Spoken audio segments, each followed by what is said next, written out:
केसरिया से मन जोगी हुआ रे, दिल झूमे देखो मतवारा हुआ रे, केसरिया से मन जोगी हुआ। हर पल मनाओ केसरी त्योहार। विमल, बोलो जुबान केसरी।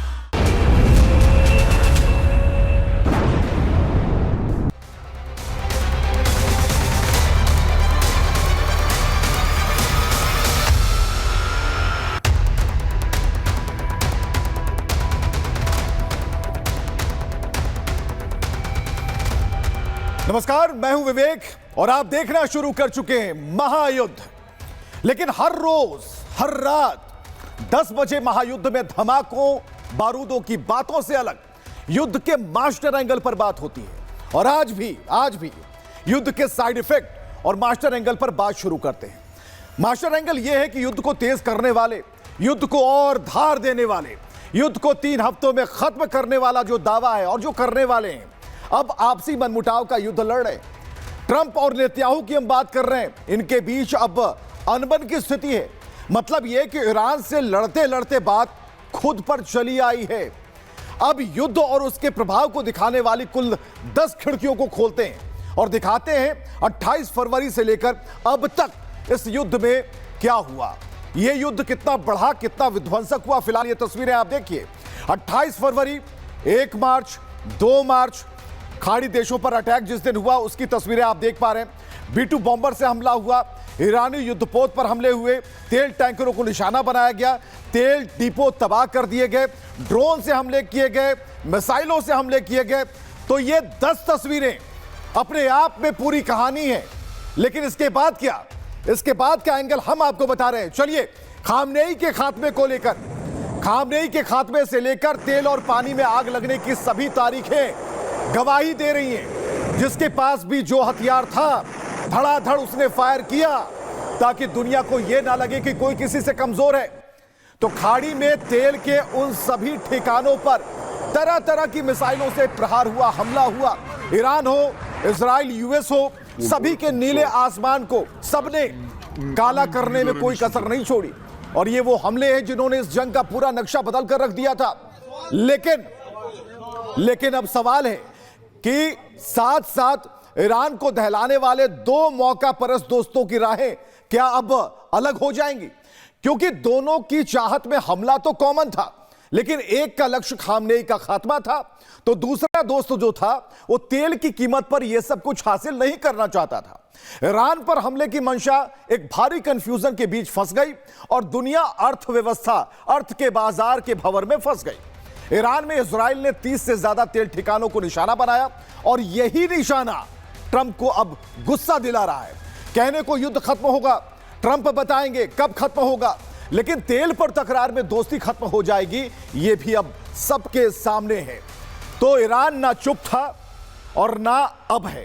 तस्वीरें ईरानी हमलों की यह बता रही हैं कि अमेरिका की जो डायलॉगबाजी थी उससे अलग हटकर ट्रंप फंस चुके हैं और अब इजराइल के माथे पर ठीकरा फोड़ने की प्लानिंग हो चुकी है। एक रिपोर्ट हम आपको दिखाने जा रहे हैं और इस दरार के पीछे की पटकथा को समझाने जा रहे हैं। जरा देखिएगा वो report.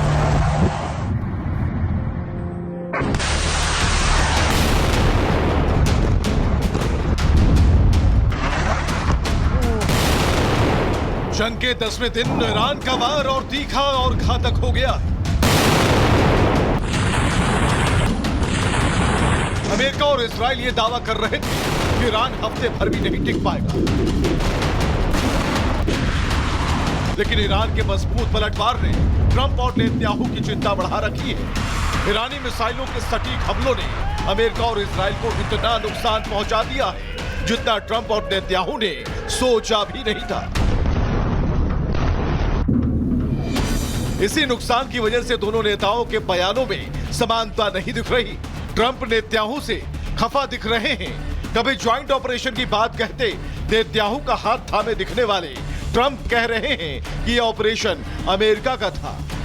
Years they've been killing our people and killing people from all over the world, and I think we have great support. And I think if we didn't do it first, they would have done it to Israel and give us a shot if that was possible. माना जा रहा है कि दोनों के बीच तेल के मसले में मतभेद पैदा हुए। अमेरिका चाहता था कि इजराइल ईरान के तेल ठिकानों को तबाह ना करे, लेकिन इजरायली हमलों ने अमेरिका की प्लानिंग को तोड़ मरोड़ दिया। हालांकि नेतन्याहू का दावा है कि ईरानी तेल ठिकानों पर हमले की जानकारी अमेरिका को थी, लेकिन अमेरिका का तर्क है कि इतने बड़े पैमाने पर हमले नहीं किए जाने थे, क्योंकि ईरान की तेल रिफाइनरी पर हुए हमले से पूरी दुनिया पर संकट खड़ा हो सकता है। और ऐसा हुआ भी। ईरान के तेल भंडारों में हुए धमाकों ने तेल बाजार को चढ़ा दिया और इस पूरी पिक्चर में अमेरिका विलेन नजर आने लगा, क्योंकि उसकी वजह से तेल के दाम बढ़ गए। तो कौन हीरो है कौन विलेन है, लेकिन इतना जरूर है कि दोनों दोस्तों के बीच में जो तनातनी है वो ये बता रही है कि जो जिच है, जो मकसद था, उसके बीच में एक बड़ी दरार यहां आ चुकी है। आरोप जब लगने शुरू हो जाए समझिए कुछ गड़बड़ है। यानी अमेरिका और इजराइल के दावों में अब वो एक सी बात नहीं दिख रही जो इस युद्ध की शुरुआत में नजर आ रही थी। अब तो दोनों के बीच ईरान पर किए हमले का क्रेडिट लेने की होड़ लग चुकी है। सुनिएगा। Iran for 47 years has been chanting death to America. They've murdered and maimed thousands of Americans in Iraq and Afghanistan with their IEDs. These are roadside bombs. They've bombed your embassies and they spread a worldwide web of terror. So this is a regime committed to destroying the United States of America. It's the only country on the planet that says so openly and works tirelessly to achieve that goal. The president systematically made a decision to systematically destroy this terroristic capability that they had, and we carried that out. I was very clear in that answer. This was a question of timing, of why this had to happen as a joint operation, not the question of the intent. Once the president made a decision that negotiations were not going to work, that they were playing us on the negotiations, and that this was a threat that was untenable, the decision was made to strike them. तो यानी हमला हमने किया, जिच इस बात की है, युद्ध इस बात की तरफ इशारा कर रहा है कि अब क्रेडिट किसका है। यानी इस जंग ने अमेरिका के साथ को नुकसान जरूर पहुंचाया है। जंग के इन 10 दिनों में दुनिया के कई मुल्क ट्रंप के इस रवैये के खिलाफ नजर आ रहे हैं, क्योंकि ईरान में प्राइमरी स्कूल पर जो हमला हुआ था उसके पीछे अमेरिका का हाथ था और हमले में 150 से ज्यादा बच्चों की मौत हो गई थी। दावा किया जा रहा है कि जिस दिन यह हमला हुआ, जो तस्वीर आप देख पा रहे हैं, उस दिन ईरान के आसमान में टॉम हॉक मिसाइल दिखाई पड़ी थी, जबकि यह अमेरिका यह दावा कर रहा है कि यह हमला ईरान ने खुद करवाया, दोष उसके सिर पर मढ़ा जा रहा है। लेकिन इस बात से अलग कुछ और बातें हम आपको बता रहे हैं। अमेरिका ने मासूमों पर मिसाइलें नहीं गिराई, ईरान के वाटर प्लांट को भी निशाना बनाया, यानी जिंदगी पर भी हमला अमेरिका ने किया। लोगों को बूंद बूंद पानी के लिए तरसाया है अमेरिका ने। लेकिन इजराइल भी अमेरिका के नक्शे कदम पर चल निकला, क्योंकि 3 मार्च को दक्षिणी लेबनान के यहमार शहर पर फास्फोरस बम का इस्तेमाल किया। आबादी वाले इलाके में व्हाइट फास्फोरस का इस्तेमाल इंटरनेशनल ह्यूमैनिटेरियन कानून के तहत गैर कानूनी है। और इन सब के बीच ट्रंप को अपने ही देश में भयंकर आलोचना झेलनी पड़ रही है, क्योंकि खाड़ी की उस जंग में अमेरिकी सैनिक भी शहीद हो गए। अब जब बंद ताबूत सैनिकों के घर पहुंच रहे हैं तो अमेरिका उबल रहा है। एक रिपोर्ट और देखिए।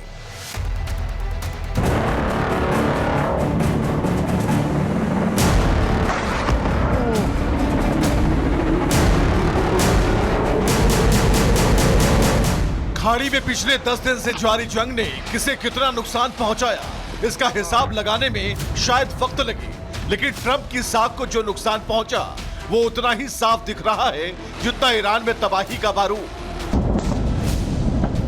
यानी किसी को इसमें कोई संशय नहीं है कि यह नुकसान ट्रंप ने झेला है। जंग में हजारों लाशें बिछी, इनमें अमेरिकी सेना के 7 सैनिक शामिल हैं, और यही मौतें अमेरिका के अंदर ट्रंप की नीतियों के खिलाफ बारूद का काम कर रही हैं। जैसे ही अमेरिका में सैनिकों के शव पहुंचे, उनके घर वाले बिलख बिलख कर रो पड़े। एक अमेरिकी सैनिक की पत्नी ने तो 2 टूक कह दिया कि उसका पति ट्रंप की सनक की वजह से शुरू हुई कोई जंग में मरने के लिए नहीं था।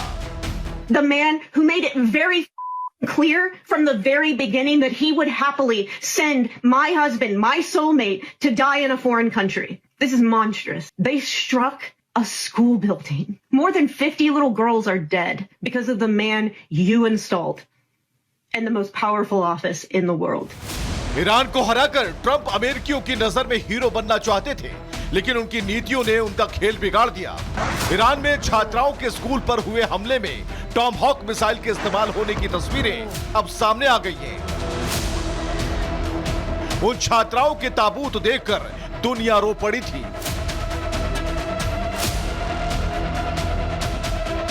ईरान कह रहा था कि यह हमला अमेरिका ने किया, लेकिन ट्रंप ने कहा वो हमला ईरान ने ही करवाया और अमेरिका को बदनाम करने की कोशिश की। लेकिन अब तस्वीरें किसी से छिपी नहीं। दूसरी तरफ इजराइल और अमेरिका लगातार ईरान के पीने के पानी के प्लांटों को निशाना बना रहे हैं। मतलब लड़ाई आम लोगों की जिंदगी पर आ गई है और ये जंग के नियमों के खिलाफ है। यही वजह है कि अमेरिका समेत दुनिया के लोगों की आंखों में अब ट्रंप की ये रणनीति खटक रही है। अमेरिकी तो ट्रंप के उस वादे को याद कर रहे हैं जो उन्होंने चुनाव से पहले किया था। ट्रंप कह रहे थे कि कमला हैरिस अगर अमेरिका की राष्ट्रपति बनी तो दुनिया विश्व युद्ध की आग झेलेगी।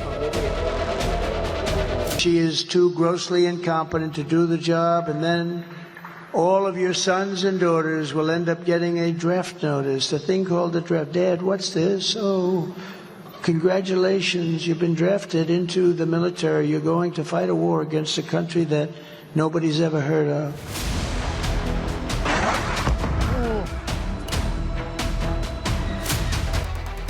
तो ट्रंप का जो इस वक्त आप बयान सुन पा रहे थे, यह बयान तब का है जब उन्हें चुनाव में उतरकर सत्ता हासिल करनी थी, लेकिन खाड़ी सुलग रही है।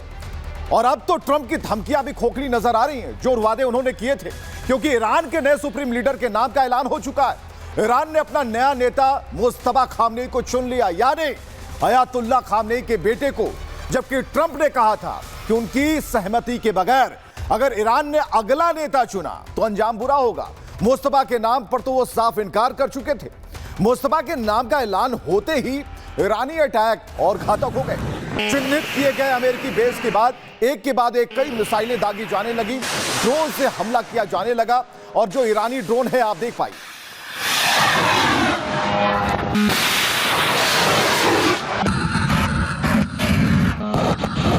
तो यूएसई नहीं, ईरान ने भी युद्ध में क्लस्टर बम की एंट्री करा दी। तो ईरान का बदला अब तेल अवीव में बम गिरा कर लिया जा रहा है। यानी ईरान की गद्दी पर बैठते ही मुस्तफा ने साफ कर दिया कि ईरान दुश्मनों के आगे नहीं झुकेगा। क्या कहना है ईरान का और वो क्या कर सकता है, देखिए रिपोर्ट।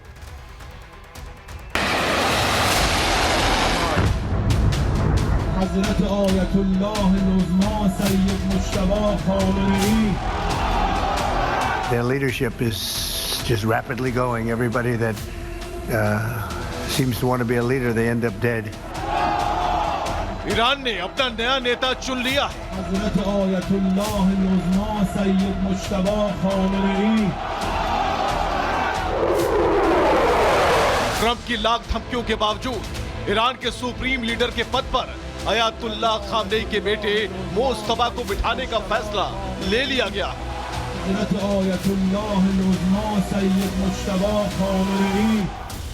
ये वही मुस्तफा खामनेई हैं जिनके नाम पर ट्रंप ने पूरे ईरान को धमकाया था। ट्रंप ने तो टूक कहा था ईरान का नया नेता कौन होगा ये चुनते वक्त अमेरिका की मंजूरी जरूरी होगी। यानी ट्रंप का इशारा था बगैर उसके मुहर लगाए ईरान का नया नेता नहीं चुना जाना चाहिए। ट्रंप ने मुस्तफा के नाम पर तो सीधे सीधे ना कर दिया था और ये धमकी तक दे दी थी अगर खामनेई के बाद मुस्तफा गद्दी पर बैठा तो उसका भी वही हश्र होगा जो उसके पिता का किया गया। Their leadership is just rapidly going. Everybody that seems to want to be a leader, they end up dead. It's an amazing thing that's taking place before your eyes, because for 47 years we were pushed around. हालांकि Iran ने Trump की धमकियों को तवज्जो नहीं दी। उसने इतने मुश्किल वक्त में भी बगैर किसी दबाव के मुस्तफा को नया सुप्रीम लीडर बना दिया और ईरान के सर्वे सर्वा बनते ही मुस्तफा ने साफ कर दिया कि उनके लिए ईरान का हित सर्वोपरि है।